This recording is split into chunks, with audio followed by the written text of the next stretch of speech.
Jacob Myers here with Mikel Brown Jr., Louisville freshman point guard. I'm actually live from Colorado Springs in the hotel. This is a familiar city for you. You miss that altitude? Yeah, no, I do not. The altitude was a pain in the behind to deal with for the past, 2 years, every time I go up there.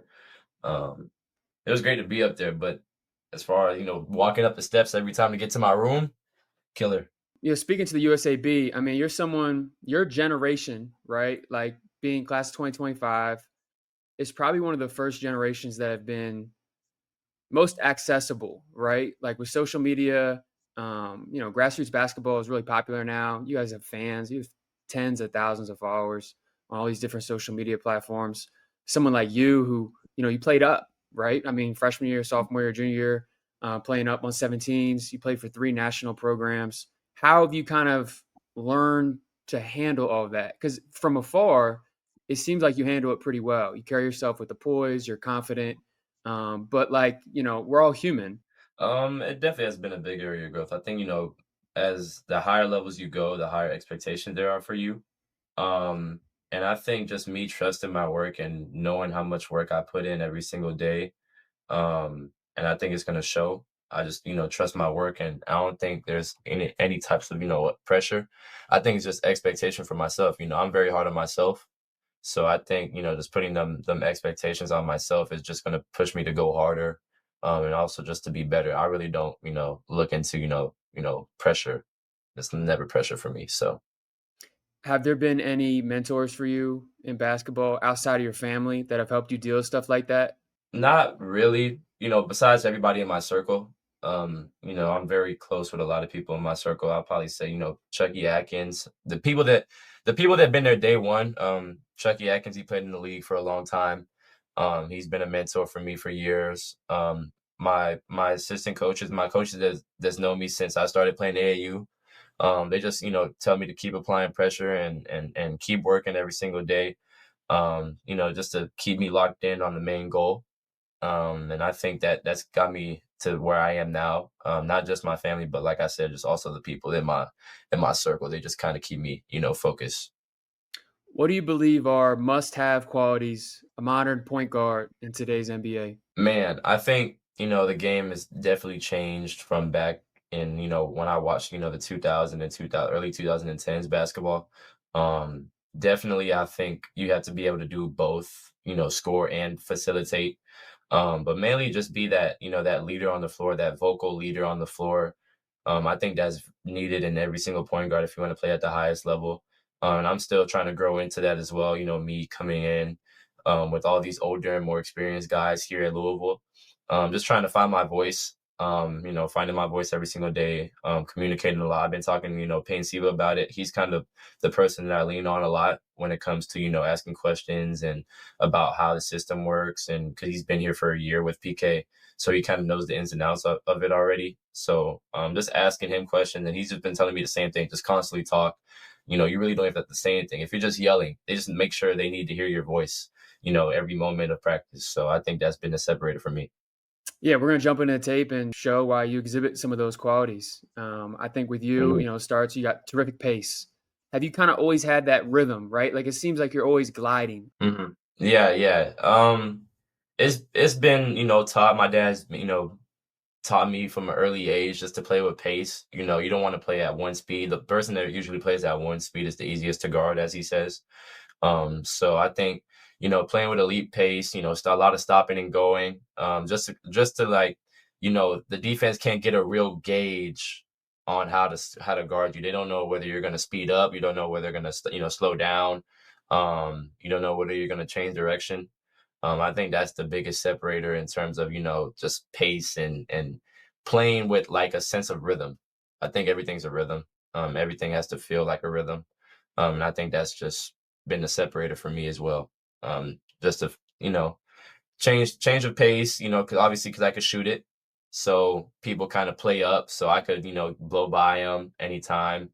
And like I said, that stop and go is very, very, very, helpful for me as well. So.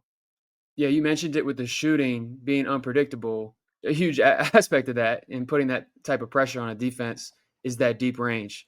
So I got the clip right here, Mhm. Sunrise, freshman year, which is going to go down as probably one of the better high school teams all time in this Montverde team. But have you always had that type of range? Man, I've always been able to shoot with range just because I think the ability to stretch the floor early for me helped just because I wasn't, this big dude that could get to the paint whenever you want to. I was small at the time. So my dad definitely, put that on me to extend my range so people have to come out, and guard me in space and I could use my quickness and my speed to get past them from a young age. So I've been able to, shoot from that range for a long time. And it helps me a lot just because now people have to play up, just knowing that I could probably walk across half court and shoot it from the volleyball line whenever I really want to. And I think that just helps with, creating for my teammates as well, because now I'm blowing past my guy and then help has to come from somewhere. And now I'm creating for others. So I think that's definitely helped me long term. Talk about playing with rhythm. What does like a flow state look like for you on the court? Like when everything's clicking, you're not thinking, everything's effortless. Shoot, you just said it. I mean, just that feeling of, everything is just coming to you, like just with ease. Kind of like you know where your spots are, you know how to get to your spots, you know where your teammates like the ball in certain situations. Like it's kind of like you could score it, but at the same time, the defense knows that you're in a flow state right now, so they're trying to stop you. Now you're creating for others. So I think that's the best thing for me is when like, I got it going offensively and now I'm, producing doubles on me. So now I have to get the ball out of my hands. Now I can create for others. It makes it so much easier just to, be able to create for others and put them in the right situations as well to be able to score the basketball and to be able to make a play as well. I really don't even pride myself of like, assists. I just want to make the right play every single time, whether that's me getting an assist, whether that's me passing it to my teammate so he could get an assist. I think and that's the biggest thing for me. Like them hockey assists is very key for me. Yeah, that's a good point. What are the inputs when you're like analyzing yourself and your own performance that expedite getting to that flow state? Them points when I'm watching my own film, I think is very very crucial for me just because I'm able to see what read that I did and what read I could have did. And like I said, there's so many options that you could go about it on the court, but when you're in the game, it's kind of tunnel vision, so you kind of have one specific, read in mind. You obviously have like other reads, but there's one specific read that you want to get to. Um, and I think just watching back and watching film, um, I think the ability to see the other options that I missed kind of helped me long term. So now I can know, hey, I made this. I'm in the same situation. Now I know how to go about it, right? But like I said, it's also based off of how the game flow is going.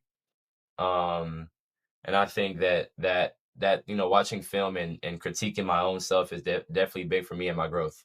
Yeah, that makes sense. I mean, you're watching the film, you're watching the pass, so you can build out those instincts, right? And continue playing kind of that effortless, instinctual style of play.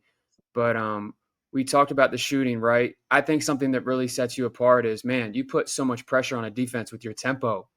And you mentioned it. You're like, you're not you're not chasing the assist. You're not box score padding, but you just do a Mhm, terrific job of getting off the ball. And we talk about mhm, some of those modern attributes of like a point guard in today's NBA, and that's something that's really important because you're playing off of different guys that can initiate offense, different dynamic scores. Everyone's so big and long, and the ability to get off the ball and put pressure on a team in the full court is something that can really separate a great offense from a good offense in the NBA. mhm. Who are the players you like grew up watching? Because man, like the tempo, audacity. I mean, I got some passes here. This left hand pass uh, during the World Cup was ridiculous. I mean, you have tremendous like ambidextry with both of your hands. I know you've worked really hard to be able to do that. Um, Mhm, but yeah, who are the guys you kind of grew up? Another crazy left hand pass here, almost like a Lamar mhm. Jackson catch it in the palm and release it. I guess before we go to the tempo, talk about the work that you've had to put in, be that comfortable to make those ambitious reads with both hands. Man, it's taking years. if you want me to be honest with you, to be able to have the confidence to be able to pass from my left hand, across the court like that. Um, like at the beginning, like obviously at the beginning, it was just kind of a struggle just because I've never like really had to like just make a pass that long. It's kind of a build up, it's kind of going through the fundamentals, the basics, then you start to add to your game, you start to add more and more. And I think, over time, it just becomes second nature just because I work on it so much. Like, there's been plenty of times where me and my dad would just go in the gym and we just work on passing with both hands, passing full court, passing half court. Once you get the ball on the outlet, obviously look up and see who's, in front of you and try to get it out your hands early as possible. Um, I think all of that plays into a factor of me just trusting, what I've worked on for years and just putting it into the game. And at this point, it's just second nature to me. So I'm naturally just, hitting people with my left hand and making those skips with my left hand, making those full court passes with my left hand, any chance I get, and any chance I see that my teammate can score. So, Yeah, I mean, the work shows. And I think it goes into when you talk about balancing playmaking and scoring. If you're comfortable handling the ball with both hands, pulling up in either direction and passing in either direction, and you can start stop, it makes you a pretty good weapon on a basketball court. mhm. But now more so to the tempo, right? Pushing the pace. I mean, were you growing up watching like Lonzo and LaMelo at Chino Hills? Like, who were the influences on Yeah. you that developed this style? Because not only is it fun to watch, but like we talk about, it just puts a lot of pressure on a team. Yeah, man. I think, obviously my pops and all of my coaches has been enforcing me like just to push the tempo, push the tempo, play in full court. But also, I watch a lot of Rondo. I watch a lot of Steve Nash, Trey Young, Curry. Curry gets up the court with the ball very fast. I watch almost every single point guard possible, just to take, bits and pieces of their game and try to put it into mine. But yeah, that tempo factor has definitely been, especially here in Louisville enforced. Like PK wants to play very, very fast. So moment even on a miss, we out on a make, he wants to get the ball down and we want to get going. Like we call those clapbacks. Like we want to get it. If they score, now we clapping back, we're coming back down, and we practically playing in transition because we're trying to get the ball out so fast. Just my coaches and my dad and all of my coaches that I've been with have just been, telling me push the tempo, push the tempo. We want to get up and we want to play more possessions in a sense. And I think that's the game now. It's just way more possessions. It's way more, fast pace. A lot of scoring, a lot of more scoring, obviously. But yeah, just that tempo I think is just very, very dangerous in the sense of like defenses have to really, lock in on how fast we're playing. They have to get back in transition. It just puts more pressure on the defense. Freshman year, IMG. Nah, yeah, this one was just me just knowing because, like I said, my dad's always taught me the moment you catch the ball, you want to have your head up and see who's ahead of you. And then if they got a full head of steam against, like, if you see their momentum taking them, like their momentum taking them past the defenders, and you see how fast they're going, just throw it up, just let it go out your hands and let them make a play. So I think the biggest thing is just getting the ball out my hands very early and just being able to play with that tempo and that pace of, if my teammates are already hitting the lanes, like let them hoop. So get out your hands and let them make a play from there. Because we want to score as fast as possible. Like I said, and just play more possessions. Yeah, we spoke about it back in April at Hoop Summit in Portland about, you Mm-hmm. picking Louisville playing for Coach Kelsey, but now like the roster's put together, you had an off season, you guys got, I think, an exhibition next weekend. How excited are Mm-hmm. you to play with that type of pace? You got shooters around, you got guys that can handle it. Walk us through that. Man, I'm very excited. Just because I think we just got so many weapons on our squad. From top to bottom, I think we're gonna be very, very high level, especially in transition. Like I said, Coach PK wants to play with immaculate pace. Like he wants to get up the floor very, very fast. And I think that, he wants us as guards to be very, very aggressive. So like to be able to have, to get an outlet and see Ryan Conwell running up the wing to be able to hit him. He can make a play. IMAC, Isaac McNeely to hit the play. Adrian Woolley can make a play. So to be able to, hit them is great just because I know how dangerous they are, especially, from three. I think they're very dangerous on the catch and attacking the rim as well. To be able to play with those type of guys, especially my wings as well, like not just them, but the whole squad. Everybody runs the floor and everybody can make a play. I think that's going to be great for me this year, and it's going to, help a lot. Yeah, you should be super dynamic. But kind of advancing onto that, versus Germany. They're pretty aggressive. This is the final U19 World Cup. Um, Talk about adjusting to like their coverage throughout the game, because watching this, I could tell, even talking to some of the coaches, how you guys were able to really like open up the bottle late in the game when you started to figure it out. It's just really me just, reading the floor and reading how the big's playing. And also, once you attack the big, it's really reading that backside and see what that backside is gonna do. Are they gonna rotate off the at the roll? Are they gonna stay home? Is that weak side man gonna help so I can have the skip? I think obviously those reads are all there. And it's just about me picking, like as we call it hitting singles, just making the simple play. Not trying to force and do too much. I think that's been the biggest thing for me in terms of my pick and roll reads. But also like just looking to score first, and then if you don't have score first, that's when you make a play second. So that's what my coach has been telling me as well here at Louisville. Like we want you to look to score first, and then you can make a play off of it if you don't have to score. So Yeah, I think that's shown in these clips right here. Late first quarter, you drag the big out, you get open for a three. A little bit later, like you said, putting pressure with your ability, looking at the basket, always wanting to score. They oversell out on the shot. You get downhill. Awesome duck in by Morez. mhm. You've always shown a willingness to get downhill, play through contact, right? And I think I have some clips, even your freshman year, where you're the smallest guy on the court and you're throwing your shoulder into somebody and you're trying to get downhill. But walk through, Mhm. man, like as you've grown. I mean, you're what 6'4" now, Mhm. 6'4", 6'7" plus wingspan. What are you weighing now? 185. I'm trying to get to 190 before the season. So Yeah. So how has that helped you on the court? yeah. I think it's just me, about me growing into my body now. Obviously, just because I've been so used to, being this little guard on every floor that I step on. Um, Me adapting to, me being I'm more athletic now than I was before, obviously. Me being more explosive, a little bit stronger.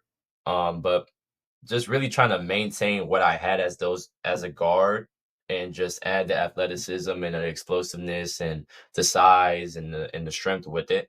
Because I think if you keep all of those and put those together, I think it's going to be pretty hard to stop, in my opinion. So just me adapting to, my body and how my movements are different from the past, especially when I was little. Definitely been a process, and I'm still trying to figure it out now, but I think I'm starting to get the hang of it. So Was there a moment throughout high school where you started to? I mean, you always been confident, but was there a moment when you started to grow and you started to feel on the court like, oh man, I'm about to take it to another level?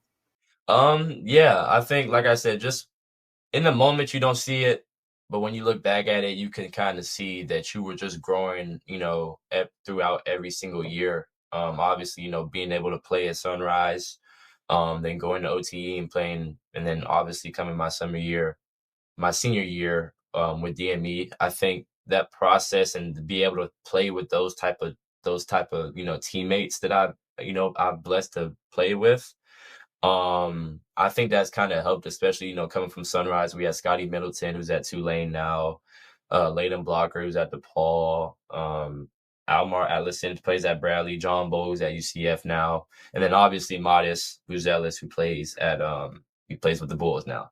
So I think, to be able to play with them and just to go to go in battle with them and practice every single day kind of helped me grow. Then, as me going into OTE, all the guys that were in OTE, I think that year was very special. We had a lot of players that, went high level and high major D1 that year. To be able to play against them every single day, definitely helped me as well. And then leading into DME, me going back home for my last year, I think just kind of, gave me that separator of like, hey, like I've grown since I've, previously, came from Sunrise and then OTE. Just to see that growth now, looking back at it, um, it was great. And I think all of every situation was needed for me to be where I am now. So, Talk about hitting singles, not worrying about getting the assists. Walk through this mhm, read. So Germany was really, I mean, to their credit, they had a pretty terrific defense, putting pressure on pick and mhm. rolls, packing the lane, taking away, first or second reads. That one I seen the low man. The low man kind of sunk in, especially when Morez rolled. As Morez was rolling, um, I seen Christian. Christian stepped 1 foot in, So he kind of had almost his head, like his body right around the charge circle. So I think that, especially with me being able to see over the defense now, since I've been taller now, I'm a little bit taller, so I can see over the defense more, especially guards. To see that backside, definitely makes it easier for me to, zip the pass, especially when they don't expect it. So I think it was definitely, just to read how the big and how that low tag was playing, and it just, that skip was wide open. And I thought, that was the best read in that moment. So yeah, same situation. Strong side tag this time. Strong side tag this time. That was the weak side. Christian was the weak side, but it was this time. This one was strong side because it was a one side. So kind of made it easier, especially that because they had to take the big. That would have been a dunk if you wouldn't have, played in. So Definitely. This is a good example. I mean, not the craziest clip, but just shows that vision, right? Making hmm zipping passes above a defense, staying ready, playing off the ball. yeah, that was a simple read. That was just very simple. He just stepped in. He just stepped in. I seen him. I seen him. He was kind of just lackadaisical on one of our shooters. So I think that was just the simple read. Definitely. We talked a little bit about it, driving contact. You always showed a willingness, right, to fight downhill, play through contact. Yep. Left hand finish there. And you also mentioned it earlier. You had that finesse as a small guard. Now you get to match it with that improved athleticism, explosiveness, length. Great start stop there. Inside hand finish. How important is the inside hand finish for a small guard? I think that's very important just because it throws the timing, it throws the bigs timing off because I think bigs are very good, especially they can time their blocks. I think it just shows that, it just throws all of their timing off. And when you could kind of quick lay it on the inside, it kind of takes their timing away from, trying to block it up the glass. So I think that is definitely something that you need to have, especially as a smaller, if you want to say smaller guard.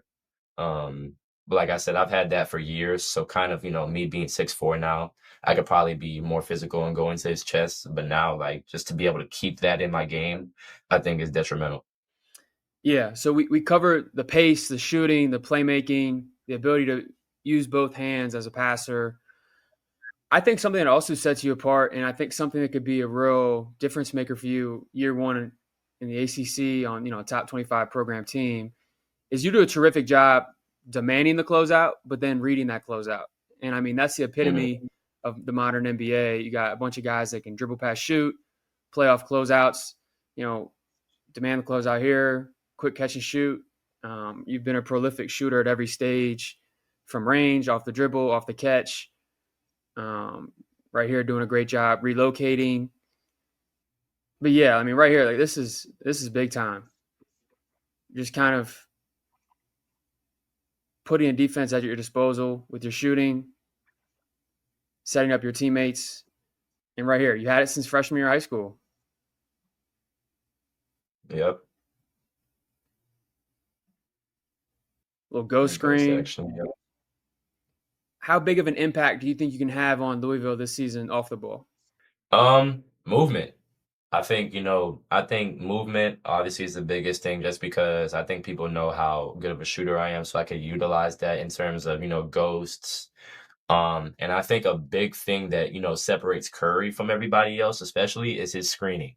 Like he's a really, really good screener, and it gets a lot of people layups. He gets a lot of people layups just because he utilizes his shooting. They know how good of a shooter he is, so they can't leave him. So he sets really, really good screens to get his teammates open. I think being a screener um, is big, especially for us that because we can shoot. Now they have to play us more than they have to play the back screen. So if I set a good back screen, now might get my teammate a layup just because they know I'm coming off this down screen for a three. So I think, playing the off ball and that off ball movement is just going to be big for us. And I think that we're starting to click now. So it's starting to become easier for us to play together. So I think, me being able to play off the ball is going to be really great this year. Agreed. I think last thing we got is defense. So we spoke, like I said, Hoop Summit. You talked about your biggest emphasis is on improving as a defender, going into your first summer Mhm. in college basketball. And you said the keys were being active and instinctive. like the keys to being a really great defender is just you just got to be active and you got to be instinctive. You got to trust your instincts on stuff. And you also got it depends on personnel, depends on who you're guarding. So you got to adjust to who you're guarding, and knowing the strength and weaknesses. So I think just me trying to study everybody that I'm playing against, it helps a lot for me. So when I get in the game, I'm prepared. Kind of expand on that. Just try to fly around. Like, honestly, it's just really just cause chaos, like, being in the gaps, rotating. If somebody misses an assignment, be there to help them. Rotations, like really just fly around and just be instinctive on where you think the ball is going. Anticipation, I think, is really big. Obviously, it's considered gambling in a sense, but if you trust your instincts and you trust you can get it, I believe that you can get it. So I think just being instinctive and reading how the offense is playing in their flow and try to knock their flow off and try to disrupt it. So I think that's big on being, just being instinctive and active on the ball and off the ball as well. Yeah, I chose these clips, screen navigation and, just absorbing contact because those are usually the biggest pillars to growth for a freshman in college basketball. Do you feel like you've improved this summer defensively? Absolutely. I think just the ability to stay locked in has been the challenging part for me. Coming from high school, like obviously like the defensive concepts and how we guard as a team, like it's especially guarding ourselves, because obviously we're going against each other in practice, like guarding ourselves, like there's no room for error at all. Just because like the moment you can take a step back and you're in the help side, your man's running off a down screen for a three, and you have to be able to stay connected to him just because he's sprinting full speed off the screen. So now you're behind him. Now you have to you have to chase him. So I think just being locked in. Obviously, I don't think I've never had really any problems like on the ball in a sense. I think that off the ball, in terms of me being where I'm supposed to be and just flying around, like I said, just being instinctive, I think that's definitely helped me to this point. And I think these 6 months have been very helpful for me. And I'm starting to understand, where to be in the right spots, on defense, if you're in the low, if you're the tag man on the roller, like I'm starting to understand it now. And it's definitely helped me, and also, like I said, we got veterans on our team. So I ask a lot of questions on, where I'm supposed to be on defense and what do you do in this type of situation? How do we communicate this and things of that nature? I think that's, they've been a big help for me, and they've helped me to get to where I am now, especially defensively. So Yeah, we broke down your game, the shooting, the pace, the playmaking, improving as a defender. You've grown, you're 6'4", you're stronger, got bigger shoulders, but you've had the privilege of being around some really high level players. What's the best piece of advice you've been given? honestly, I'll probably have to say, like, going to that Dame camp, and talking to Dame about a lot of stuff. Just keeping it professional. I think, character, hard work, and accountability, as he says always. Um, and I think that takes you a long way. I think, being able to have high character and like I said, carry yourself as like you're a professional, like every single day. You go to work every single day. You respect people how you would want to be respected. Um, Accountability is the biggest thing. Like, admit when you mess up, um, take accountability when you didn't do something you were supposed to be doing. And then obviously like hard work. I think, learning that from him and just asking him questions and just picking his brain on it, definitely has helped me to this day. Talking to you in the past, watching you play and grow throughout high school, it's pretty evident you're family oriented. Family's a big part of your life. Mhm. Talk about how important family is to you and your growth as not only a basketball player but a person. Man, family is everything for me. Because my family has been there every step of the way. Wherever I go, they go with me. Especially like, my sister and brother, I'm really not going to be able to get to see them as much. So trying to stay in contact with them has been key for me. And like I said, like my dad and my mom has been there every step of the way for me. They try to make it. My mom tries to make it to every single tournament. Obviously, my dad is there, every step of the way. But my mom, tries to make, some of my tournaments when I was playing in AAU and I had high school tournaments and she had stuff going on back home. Just them being there meant a lot for me, just because they're constantly, trying to, get me, how to be teach me how to be a better person, not just in basketball, but also in life as well. They give me a lot of life lessons that I don't take for granted, and I can't think of enough. So For sure. We opened the show talking about you carry yourself with a certain poise, right? And you have a lot of attention. There's a lot of younger players that look up to you. There's probably some players that are similar in age that look up to you. And there's professional players that probably like watching you play because you're really talented and dynamic on the court. So you talked about you appreciate the pressure, but me being someone has interviewed hundreds of these top players in high school. I'm at USAB right now. They got 15, 16-year-olds. You're playing in front of like 30 NBA teams. You got like the big time coaches watching you every weekend in AAU. That can be really difficult for a lot of young players. Being someone that has handled it pretty well, what would your advice be to them? man, I think, like I said, just you know how much work you put in to get to this point. So why waver on if you're even good enough to deal with the expectation that you have? Honestly, like I said, expectations. I set expectations for myself that I'm very hard on myself on, and I think that's really the only thing that matters is me in terms of me bettering myself every single day. I block out, like I said, block out all that outside noise. Just focus on yourself. I don't think pressure, like I said, pressure is a privilege. If you have pressure, that means people expect great things out of you, in a sense. So I think, I don't take it as, pressure. Oh my gosh, like I need to. No, like I get to have this type of pressure. I get to have these expectations just because I put in so much work to this point. Now my expectations are just gonna even go higher. And I think that's a challenge. And like I said, I love challenges.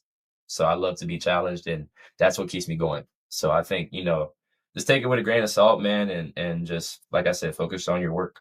Incredibly well said. Freshman season goals. National championship. I mean, that's my main goal, and like I said, I think that the accolades will come with it. Um, I'm just focused on this national championship and just taking it one game at a time. Like I said, we got Kansas first in a week and a half, 2 weeks. That's what we're prepping for right now, and our goal is to get to that national championship and get that natty. So that's my goal, and everything else will take care of itself. Where is Mikel Brown in 10 years?